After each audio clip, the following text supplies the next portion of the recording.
Thank you, Michael. Really disappointed, obviously, with the result. You know, we're not framing it as a lesson learned. We're actually framing it as a wake-up call. Really poor performance against a top team.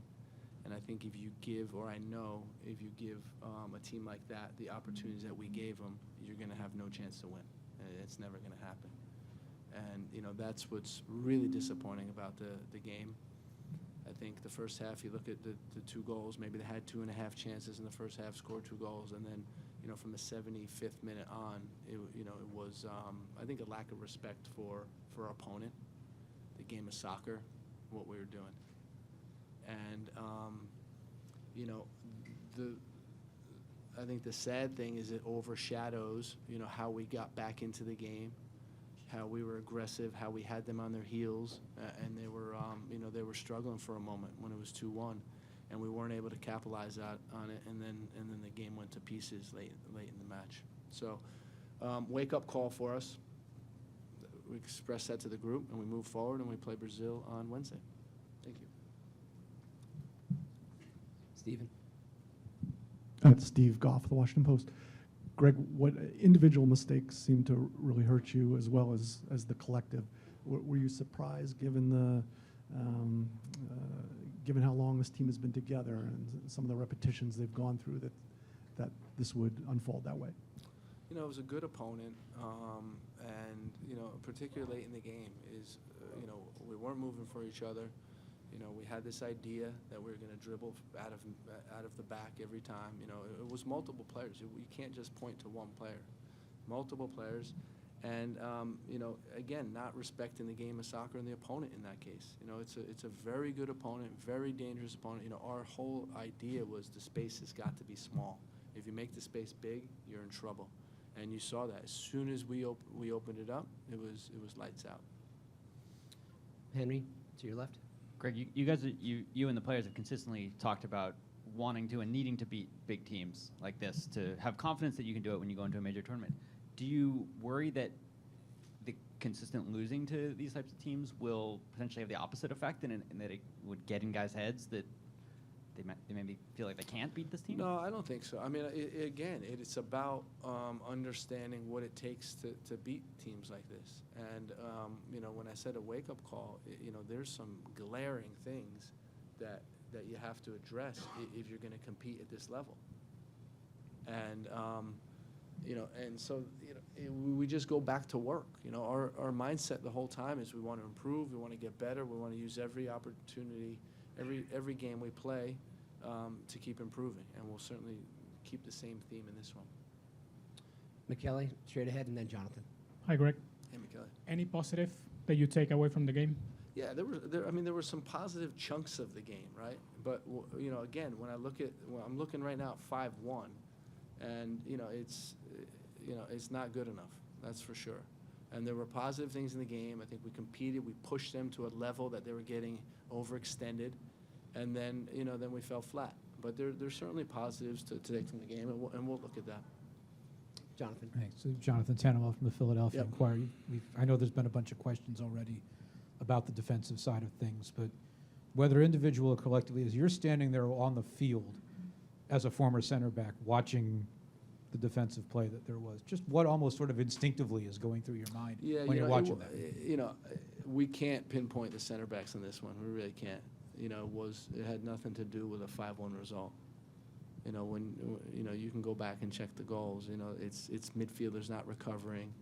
It's guys losing the ball in positions when our fullbacks are high. You know, they got hung out to dry a number of occasions. You know, it's a second phase from a set piece. It's a miscue on a ball that's going out of bounds in the first 6 minutes of the game. So, you know, it's a collective thing, and you know, the reason why I'm so disappointed is because guys just didn't do their job. It's about your role, your responsibility, and we didn't do that. I want to mean yours, you being the former center back, not the players, Yeah. you watching. Oh, well, yeah. No, I mean, this is why I'm reacting the way I'm reacting, because, you know, again, it was, you know, it's a wake-up call. Pablo, to your right. Greg Berhalter at The Athletic. I wanted to ask a little bit about the the makeup of the crowd and the atmosphere, it's something you might be dealing with in this tournament. Probably felt a little bit effectively like an away game. How does it affect the performance of players? Do you have thoughts on that generally? Obviously, it's sort of a story as old as time in a country with large immigrant populations. I What think do it's you make of great. it? I mean, it's a celebration. You saw the fans there. I mean, our bus was pulling up by the Colombia fans, and they were cheering us on. And you saw it was about appreciating the game. When we got back into it and we were pushing, people were loud and so it's about our job is to engage the fans and make it a fun spectacle and really compete. And so, we know the crowds are going to be, mostly slanted towards the opponent in games like this. We expect the same on Wednesday in Orlando, but that's all part of it. I mean, that helps the team. Sanjay, front row here. Big opportunities for Scally and Johnny in the lineup tonight. How do you think they did? And then you mentioned guys not doing their job. There were just individual mistakes, right, on maybe most of the goals. It was the same story in that big game against the Netherlands in the World Cup. Like, how do you, as a coach, address that? Because some of it obviously is players making technical, mistakes. But how do you kind of eliminate that? Yeah, well, we have to own it. We take responsibility as a coaching staff for sure. We can't put this all on the players, and it's our job to prepare them with a game plan, and then it's about execution.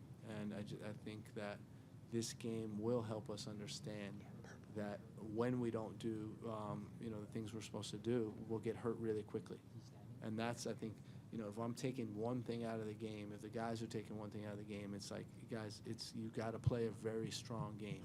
You got to play for 90 minutes in this game or you're in trouble. And you see how quickly a guy like Diaz, you give him a little bit of space, you're dead. And you saw that. I mean, it's impressive. It was nice. I hope it was nice for you guys to see. But it is, a wake-up call. Like that attacking quality, you're in trouble. And guess what? Wednesday, you got Vinny coming to town. It's not gonna be easy. And then Scally and Johnny. Yeah, I thought they did fine. I thought there was times when Joe did more than fine. I thought he did really good. And I think it's just when you put the whole thing together, I don't think anyone looks good. We're not giving anyone 8 out of 10s when you lose 5-1. It's going to be really hard to do. All the way in the back, purple. Hey, Greg, back here, all the way at the back top. Yes, Yeah, I know we talked about when they announced the game, what it was going to be like playing here in the Yeah. DMV area. Yeah. What do you think of the experience this week, and what do you think of the venue today, and just how everything went with that? Again, I keep talking about celebration of soccer. That's what it was. The crowd was amazing. They got to see a very competitive game. Two teams going for it. I think Colombia is unbeaten in 22 games for a reason, because of their quality. And but the venue was great, the pitch was great, everything was really good, and it's a great area for soccer. We know DC has a historic connection to soccer.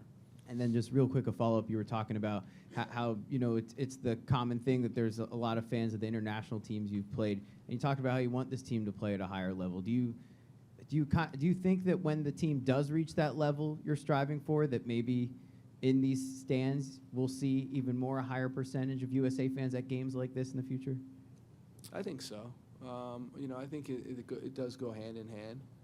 But the fact is, America is a wonderful country. We have people from all over. We have a number of different cultures, and I completely understand how the Colombian Americans that are living in the United States, they don't get to Colombia all the time to see their team, and this is a great opportunity for them to come out.